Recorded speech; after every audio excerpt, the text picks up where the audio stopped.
Bismillahirrahmanirrahim. Assalamualaikum warahmatullahi wabarakatuh. Mitra Muslim, apa kabar Anda di pagi hari ini? Senang sekali saya Raga Satria pagi hari ini jumpa kembali menemani Anda dalam program kajian Fajar Tafsir Al-Quran. Langsung kita sapa narasumber kita, Profesor Dr. Haji Muhammad Rumrawi MA. Assalamualaikum Prof. Rum. Waalaikumsalam warahmatullahi wabarakatuh. Gimana Prof kabarnya pagi hari ini? Alhamdulillah. Alhamdulillah, Surabaya habis diguyur hujan, Prof. Alhamdulillah ini. Ya, ini hujan juga di sini. Hujan juga di sana ya. Oke, baik. Meskipun ada gangguan jaringan, Prof, tapi tidak mematahkan semangat untuk terus bisa berbagi manfaat kepada mitra muslim yang lain dengan mengkaji tafsir Al-Quran, Prof ya, pagi hari ini. Meskipun hanya bisa melalui sambungan telepon, tapi tetap Prof ya, ini pagi hari ini kita akan mengkaji ayat 61 sampai 68 di surah Hud, Prof. Silakan. Ya. Assalamualaikum warahmatullahi wabarakatuh. Alhamdulillah. Tsumma alhamdulillah. Wa syukru lillah wa la haula wa la quwata illa billah. Tsumma salatu wassalamu ala nabiyyina wa rasulina wa habibina wa Muhammad ibn Abdullah wa ala alihi wa ashabihi wa tabi'ihi wa muwalah. Amma ba'du, subhanaka la ilma lana illa ma 'allamtana innaka antal alimul hakim. Mitra muslim yang berbahagia dan masih nantiasa dibahagiakan oleh Allah dengan anugerah iman, limpahan rahmat dan juga nikmat-Nya. Mari senantiasa mempersembahkan rasa syukur kepada Allah SWT segala nikmat-Nya dalam segala situasi dan kondisi apapun. Dan nikmat Allah tidak pernah putus kecuali hanya sebagian kecil saja. Ya. Hari ini kita akan mengkaji ayat 61, di mana dalam ayat yang lalu kita jelaskan tentang kisahnya kaum Ad. Kaum Ad ini kaum raksasa, Superman, ya. Ada juga yang pasangan kaum Ad ini, yaitu kaum Samud. Maka berikut kaum Samud. Ini kaum raksasa yang terbanyak diulang-ulang dalam Al-Quran. Kalau telah Sa'ad, telah Samud, Ad. Ya. Yang lalu kaum Ad akhirnya dibinasakan, ya, umatnya Nabi Hud, ya. Umat Nabi Hud dibinasakan. Ayat yang kita kaji adalah umatnya Nabi Soleh, yaitu kaum Samud. Ini juga makhluk raksasa. A'udzubillahi minasyaitonirrajim wa ila Samud akhahum Shalih. Dan kepada kaum Samud itu diutus saudara mereka, maksud saudara kan ini dari kalangan mereka sendiri, yaitu Nabi Soleh. Seruan Nabi tentu sama dengan para Nabi yang terdahulu, termasuk Nabi Hud yang baru saja kita kaji di ayat yang lalu. Qala ya qaumi ibudullah. Wahai kaumku, sembahlah Allah. Beribadalah hanya kepada Allah saja. Sama, ya. Malakum min ilahin ghairuh. Kamu tidak punya Tuhan selain Dia. Karena Tuhan yang hak itu hanya Allah. Wa ansha'akum minal ard. Dialah yang menciptakan kamu, wahai manusia, khususnya kaum Samud, umatnya Nabi Soleh ini. Allah telah menciptakan kalian itu dari unsur bumi. Al-ard itu bumi. Ya. Bumi dari apanya kalau dirinci? Pertama dari turab. Turab yang bercampur dengan air jadi tin. Sulalatin min tin. Ya. Tin itu kalau terendam dalam air, dalam waktu yang lama menjadi hama yang enggak berbau khusus itu. Min hama. Ya. Hama itu dikeringkan menjadi sol-sol. Setelah kering seperti tembikar dari sol-sol. Nah, dalam bentuk manusia baru ditiupkan roh ke sana. Maka hiduplah. Jadi asalnya tanah semua. Kemudian ditiupkan roh oleh Allah, maka hiduplah jadi manusia. Wasta'marakum fiha. Jadi kita ciptakan dari tanah, dari bumi. Kemudian Allah pun mempercayai kita. Itu anak Adam ini untuk bertugas memakmurkan bumi ini. Jadi tugasnya Allah sebagai khalifahnya untuk memakmurkan bumi, hidup di sana. Dan tentu tugas kita adalah intinya beribadah kepada Allah. Meskipun wujudnya membangun bumi, tapi itu adalah perintah Allah sehingga bernilai ibadah. Maka tiada kalau prinsip dari tugasnya adalah wa ma khalaqtul jinna wal insa illa liya'budun. Fastaghfiruhu, maka mohonlah ampun kamu sekalian, hei kaum Samud. Summa tubu ilaihi, dan bertobatlah kepadanya. Mengapa perintah ini diperintahkan istighfar dan tobat? Karena memang makhluk yang durhaka, ya. Diberikan kelebihan fisik yang sangat super, tetapi durhaka kepada Allah. Inna Rabbi qaribun mujib. Sungguh kalau kalian beristighfar kepadanya, kalau mau bertobat kepadanya, kembali kepadanya, meninggalkan segala perbuatan durhaka itu dan mohon ampun kepadanya, sungguh Tuhanku itu Tuhan yang sangat dekat dan selalu mengabulkan doa orang yang mau melakukan istighfar dan bertobat itu. Apa reaksi mereka? Qalu ya Salih. Ternyata siap mereka, wahai Saleh, qad kunta fina marjuan. Sungguh sebelumnya kami harapkan qabla hadza, sebelum ini. Jadi mereka sangat mengharapkan Saleh itu menjadi pemimpin mereka. Tapi begitu diajak bertauhid, nah jawabnya adalah ini. Atanhana anak buta ma ya'budu aba'un. Apakah engkau akan melarang kami menyembah apa yang sembah oleh nenek moyang kami? Dengan katanya bahwa mereka hanya ikut-ikutan tetapi yang dilakukan oleh nenek moyang mereka, yaitu menyembah berhala, durhaka, tidak percaya kepada Allah SWT. Wa inna lafi syakkim mimma tata'una ilaihi murib, dan kami sangat meragukan ajakanmu itu. Ya. Sekali lagi kami sangat ragu dan dalam keraguan yang sebenarnya atas seruanmu, atas dakwahmu. Nabi Isa menjawab, qala ya qaumi, wahai kaumku, ara'aitum in kuntu ala bayyinatin min rabbi, bagaimana pendapatmu kalau aku menyuruh kalian ini atas dasar hujjah yang benar, atas dasar bukti nyata yang itu diberikan Allah kepadaku, diberikan Tuhanku kepadaku, wa atani minhu rahmatan, dan juga telah memberikan kepada rahmat karunia. Faman yang suruni minallahi in asaitu, maka seandainya aku mengikuti kemauanmu, aku durhaka kepada Allah, siapa yang akan sanggup membelaku? Siapa yang akan sanggup menolongku selain Allah? Fama tazidunani ghairu tahsir, maka ajakan kalian, seruan kalian agar aku hanya cukup mengikuti tradisi nenek moyang itu, pasti akan menambah kerugian kepadaku, menambah kesesatan kepadaku. Wa ya qaumi, menseru lagi tentang apa?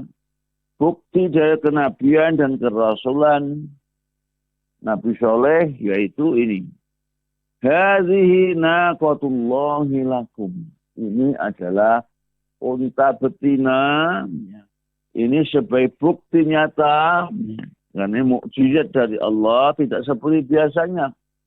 Lakum ayah, sebagai tanda bukti bahwa benar-benar datang karena diutus oleh Allah kepada kalian. Jadi kita ketahui unta Nabi Saleh ini ada unta yang keluar dari batu. Jadi batu tapi melahirkan unta, kan sangat unik, ya, sangat unik. Mesti tidak mungkin kecuali ke atas kehendak Allah. Jadi pada bukti bahwa ini mukjizat yang diberikan Allah kepada Nabi soleh, untuk membuktikan dia seorang nabi, seorang rasul. Maka pesannya, fazaruha, biarkan. Biarkan unta ini ta'kulu fi ardillah. Untuk memakan makanannya di muka bumi ini, ya buminya Allah. Wala tamassuha bisu. Dan jangan sekali-kali kau sentuh dengan untuk menyiksanya. Jadi, menyentuh saja tidak boleh. Apalagi tentu yang lebih itu. Yang dilarang menyentuh. Masa yang musuh itu menyentuh. Tapi bisu dengan niat yang tidak baik. Fayakhuzakum azabun qarib. Kenapa kok dilarang ini? Kalau kau lakukan itu, maka Allah akan murka. Pasti akan menimpakan azab yang sangat dekat kepada kamu sekalian. Jadi sekaligus, keperingatan ini adalah mukjizat yang dikaruniakan Allah kepada Nabi Saleh. Maka pesannya jangan kau ganggu, jangan kau sakiti, bahkan jangan kau sentuh. Sebab kalau kau lakukan itu, Allah murka dan menimpakan azab kepada kalian. Ternyata larangan itu pun mereka langgar. Bahkan mereka hinakan. Bukan saya menyentuh itu, tapi fa'aqaruha. Maka mereka sembelihlah unta itu. Jadi bukan saya disentuh, malah disembelih. Dalam ayat fadam dan robidan pasawwaha walayakhafu ubaha itu ya, dalam ayat lain ya. Dan mereka sentuh, mereka sembelih, maka Nabi SAW memberi peringatan kepada mereka. Wa qala tamatta'u fi darikum salasata ayyam. Maka Nabi SAW mengingatkan, ya, kalau kamu tetap melakukan itu, oke. Bersenang-senanglah, bersantailah kamu di tempat tinggal mau salasata ayyam. Hanya dalam 3 hari saja. 3 hari. Dengan kata lain, 3 hari kau bisa bersenang, tapi setelah itu kamu akan tahu akibatnya. Peringatan yang sangat keras yang diberikan pada kaum Samud ini. Zalika wa'dun ghairu maktub. Itulah janji yang datang dari Allah yang pasti akan terjadi. Tidak mungkin akan diingkari, tidak mungkin untuk didustakan. Falamma ja'a amruna, maka setelah datang perintah kami untuk menurunkan azab itu, tentu maksudnya ya, najjaina sholihah. Setelah itu kami selamatkanlah Nabi Saleh itu. Wallazina amanu ma'ah. Bersama orang-orang yang beriman kepadanya. Jadi persis seperti kisah yang lalu. Ya. Akhirnya umatnya Nabi Hud, yaitu kaum Ad. Ya, tapi peringatan tetap durhaka. Maka datang perintah untuk membinasakan mereka. Dan yang selamat hanya Nabi dan orang yang beriman. Di situ juga begitu. Hanya Nabi Saleh dan orang yang beriman kepada yang diselamatkan oleh Allah birahmatin minna. Karena rahmat dan karunia dari kami, kata Allah. Wa min khizyi yawma idzin. Dan juga nanti di hari kiamat. Yawma idzin hari tertentu, yaitu maksudnya hari kiamat. Mereka juga diselamatkan. Jadi tidak hanya di dunia diselamatkan, tapi di akhirat juga dibahagiakan, diselamatkan dari azab. Inna rabbaka huwal qawiyyul aziz. Sungguh, Tuhan kalian itu, wahai kaumku, zat yang maha kuasa dan maha perkasa. Ya. Kalau sudah mengendai semacam, tidak ada satu pihak pun yang bisa menolak azab. Yang menghalang-halangi datangnya azab yang sangat membinasakan. Wa akhadhal ladzina zalamus sayhah. Maka setelah itu terjadilah apa yang janji Allah, yaitu apa? As-sayhah. As-sayhah adalah suara yang menggelegar, yang sangat keras. Di dalam surat apa namanya itu ya, itu at-taghiyah. Amma sabtu uhliku bit-taghiyah, maknanya sama. Taghiyah maupun sayhah.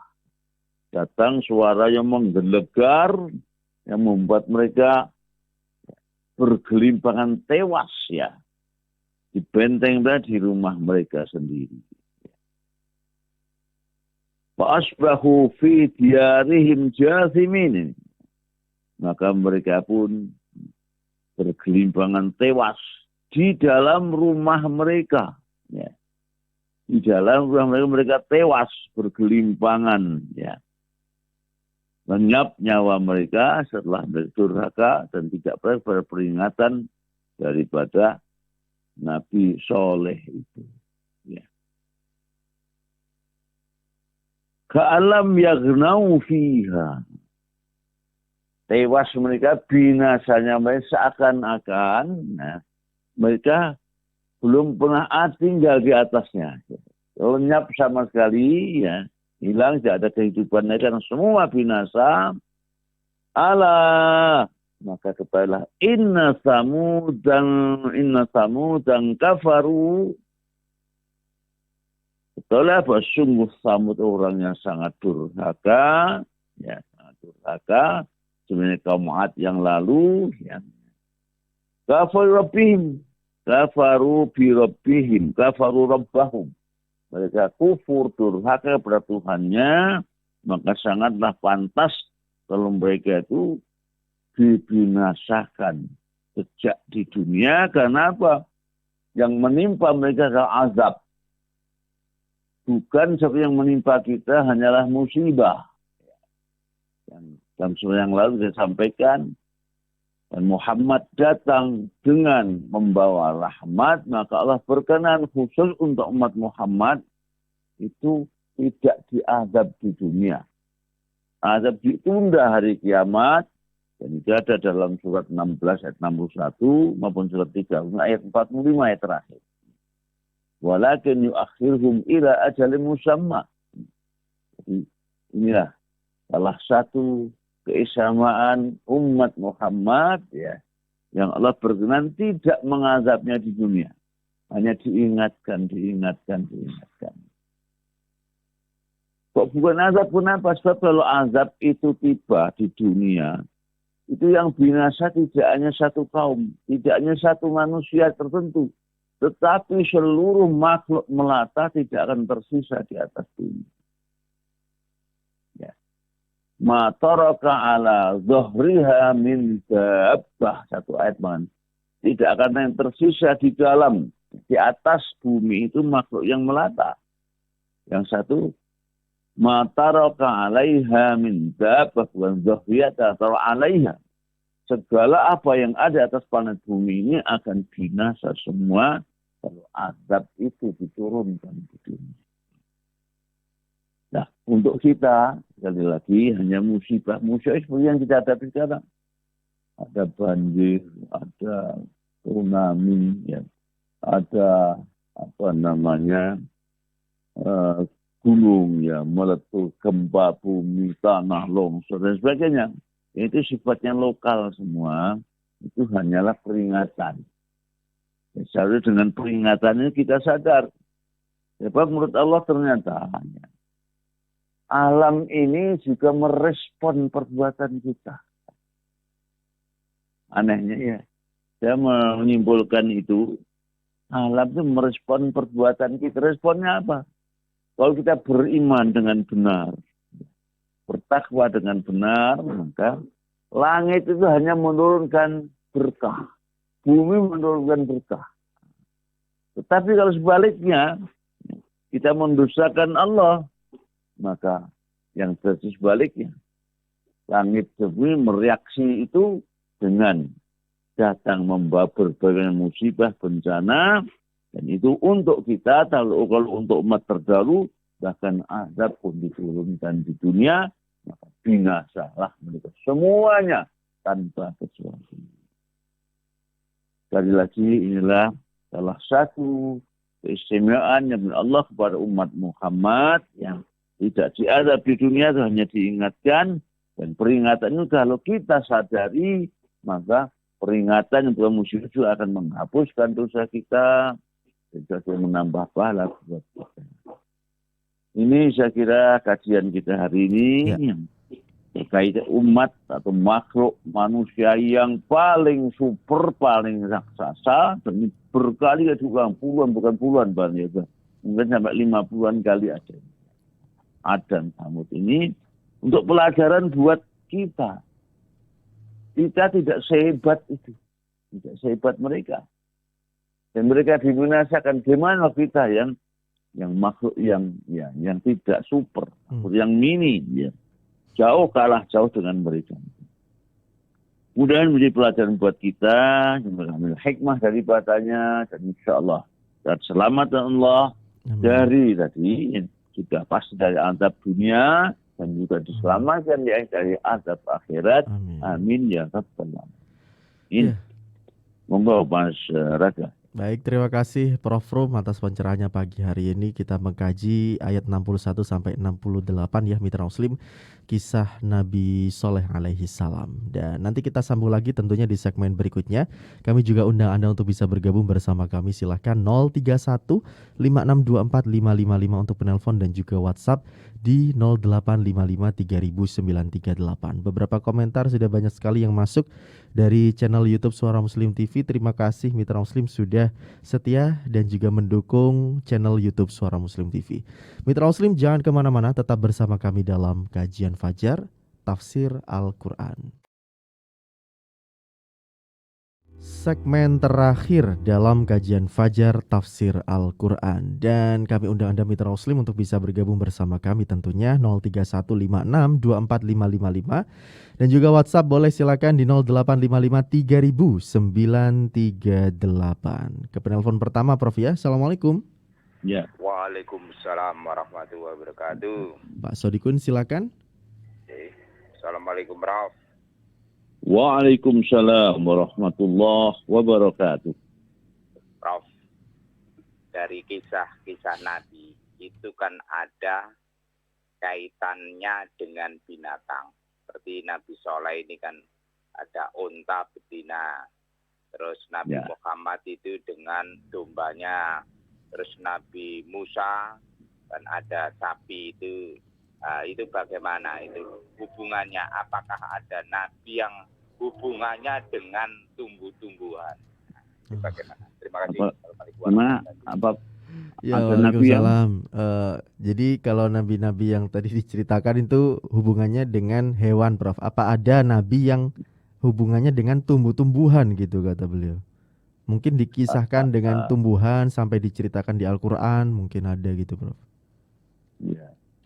Ya mungkin kalau Muhammad misalnya ya kan pernah berbicara dengan pohon kurma dan juga berbicara dengan Gunung Uhud ya. Gunung itu mencintai Rasulullah dan umatnya saat itu ya. Jadi ada yang semacam itu ya. Jadi benar-benar yang namanya mukjizat memang di luar yang luar biasa ya. Tidak mungkin terjangkau oleh akal dan tidak bisa dipelajari. Itu hanya anugerah dari Allah SWT. Ya.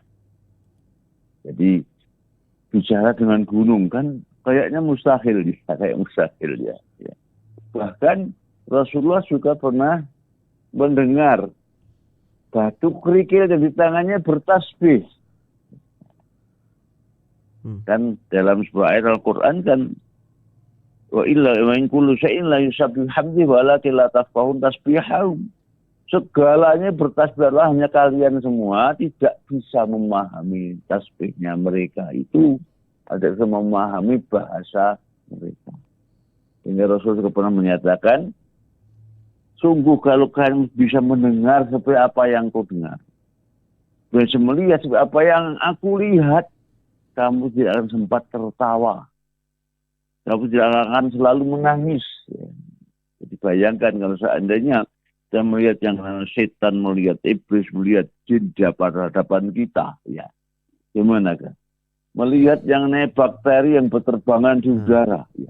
Virus yang bisa kita lihat misalnya. Kita tidak akan sempat ketawa, kata Rasulullah. Ya. Jadi Rasulullah pernah seperti itu. Saya kira bukan hanya dengan binatang, juga dengan makhluk yang secara fisik adalah makhluk yang tidak bernyawa, mati tetapi bisa berbicara. Saya kira begitu Pak Sadikun. Pak Sodikun, ya. Terima kasih Pak Sodikun sudah bergabung ya bersama kami melalui WhatsApp. Ada beberapa komentar di channel YouTube, saya sapa dulu. Ada Bu Dewi Sri, kemudian Bu Yana Suryana, Bu Mei, ada Bunda Afia, terima kasih bergabung. Bu Ida Kustini, kemudian ada Ilham Putra Mahfud, ada Pak Tohari, ada Damang Zi, Mas Mahbub, ada Sun Armi, ada D Purwanto, ada Abdi dan juga Yuliana. Terima kasih sudah bergabung bersama kami. Saya coba bacakan pertanyaan dari WhatsApp Prof ya. Ada Pak Dedi di Surabaya. Beliau menanyakan beberapa tafsir sejauh yang saya ketahui Prof terkait erat dengan kaidah filsafat dan irfan katanya.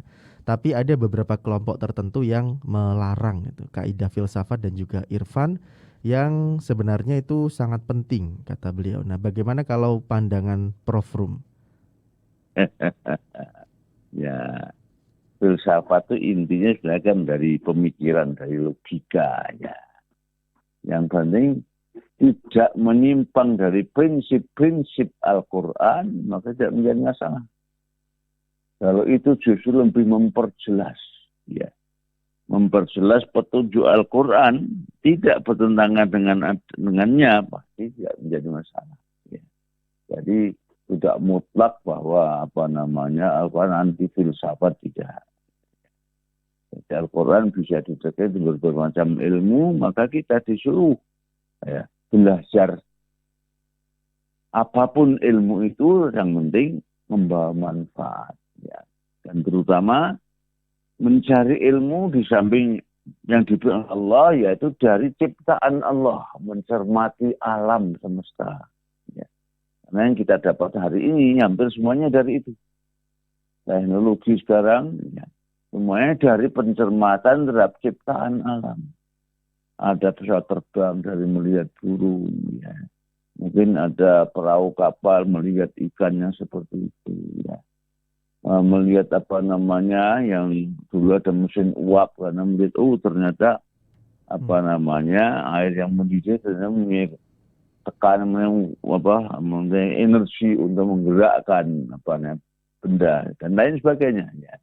Jadi saya berpendapat yang penting tidak bertentangan prinsip-prinsip ajaran Islam, boleh saja didekati dengan itu. Tapi yang tentu yang tidak itu kalau akhirnya filsafat atau ilmu apapun itu yang justru mengalahkan Al-Quran, atau Al-Qurannya harus tunduk kepada itu. Saya kira itu. Terima kasih. Oke, kalau irfan tadi itu sufi itu Prof ya? Irfan ya? Irfan, sufi itu ya Prof? Ya, Pak Irfan Burhani ya, dari metode Burhani Irfani. Ya.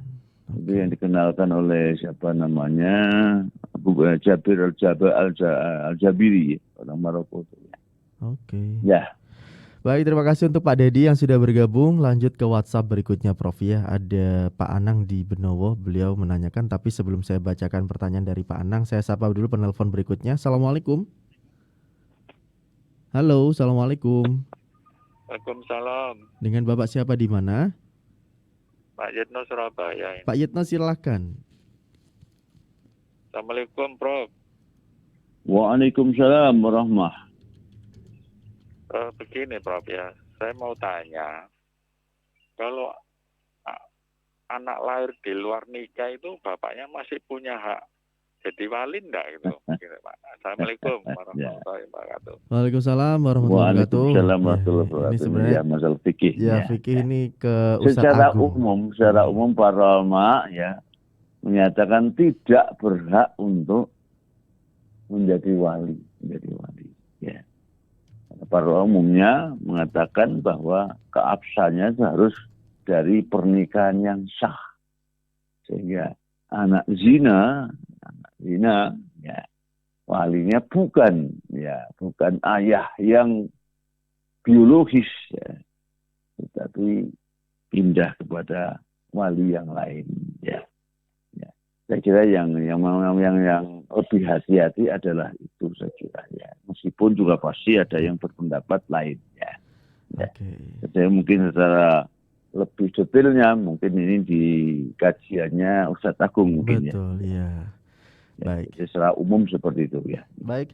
Terima kasih untuk Pak Yitno. Jadi lebih detail kalau permasalahan fikih ya, ini fikih nikah, fikih ibadah dan lain sebagainya ini bisa ditanyakan di programnya Ustadz Agung Menjawab itu hari Kamis atau Rabu itu ya, pokoknya majelis ilmu ya Mitra Muslim malam. Silakan bisa bergabung di sana. Saya lanjut baca pertanyaannya Pak Anang dulu ini Prof ya.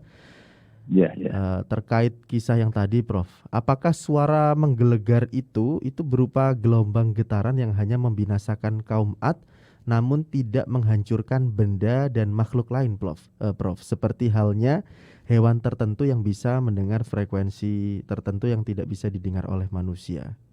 Ya. Bisa saja seperti itu karena peninggalan itu masih bisa kita saksikan hari ini.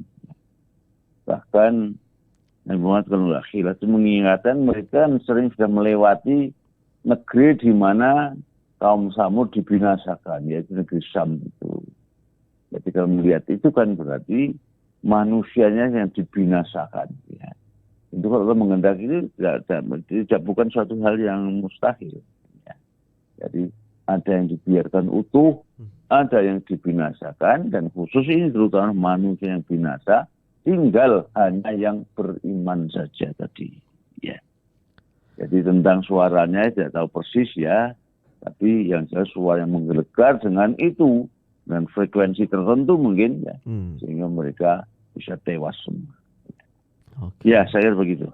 Baik, terima kasih Pak Anang yang ada di Benowo, dan Prof, kita sudah berada di penghujung acara. Prof, terakhir mungkin ada pesan yang ingin disampaikan dari ayat 61 sampai 68 Prof. Yes. Jadi kembali kisah Al-Quran secara umum adalah seperti itu. Ya. Jadi kita diingatkan bahwa umat yang jauh lebih perkasa dari kita, tetapi bagi Allah sangat mudah saja untuk membinasakan mereka itu kalau memang sudah durhaka. Itu harus menjadi pelajaran buat kita, apalagi kita manusia yang biasa, yang bukan manusia raksasa, tentu lebih lemah daripada mereka. Saya kira ini, dan tentu ajakan Nabi hanya menyelamatkan mereka baik di dunia maupun di akhirat. Saya harus yakin dengan itu. Al-Quran juga datang hanya untuk menyelamatkan dan bagian dalam arti yang hakiki.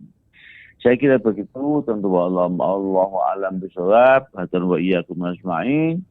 Allah manfa'na bima 'allamtana wa 'allimna ma yanfa'una. Nas'aluka ridhaka wal jannah wa na'udzubika min syaqati wan nar.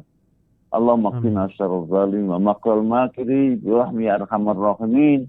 Rabbana atina fid dunya hasanah wa fil akhirati hasanah wa qina adzaban nar wa adkhilnal jannata ma'al abrar. Ya Aziz ya Ghaffar ya Rabbal alamin. Subhana rabbil izzati amma yasifun wa salamun al mursalin walhamdulillahi rabbil alamin. Ila taufiq hidayah wal afu minkum. Wassalamualaikum warahmatullahi wabarakatuh. Waalaikumsalam warahmatullahi wabarakatuh. Terima kasih untuk Prof Rum atas pencerahannya pagi hari ini ya. Mitra Muslim, kita sudah mengkaji surah Hud ayat yang ke-61 sampai 68. Dan demikian kajian Fajar Tafsir Al-Quran. Anda bisa mendengarkan terus program kajian Fajar Tafsir Al-Quran setiap hari Senin dan Selasa jam 5:30 sampai 6:30 pagi hanya di Suara Muslim Radio Network. Kami ucapkan terima kasih kepada seluruh mitra siar yang bertugas di Suara Muslim Radio Network. Ada Kiki Rizkyani di Suara Muslim Lumajang, kemudian di 88,7 Kaliga FM Suara Muslim Tuban, 96,2 Samara FM Tulungagung Anwar Fuadi, 88,1 Angka 17 FM Temanggung Jawa Tengah Dea, dan 97 Mitra FM Batu ada Mahbub yang bertugas. Saya Raga Satria beserta videografer Edi Haryanto mohon pamit. Terima kasih Anda telah mendengarkan. Subhanakallahumma bihamdika nasyhadu alla ilaha illa anta Nastaghfiruka wa natubu ilaik. Maha suci Engkau ya Allah, dan dengan memujimu kami bersaksi tiada Tuhan yang berhak diibadahi selain Engkau. Kami mohon ampun dan bertaubat kepadamu. Wassalamualaikum warahmatullahi wabarakatuh.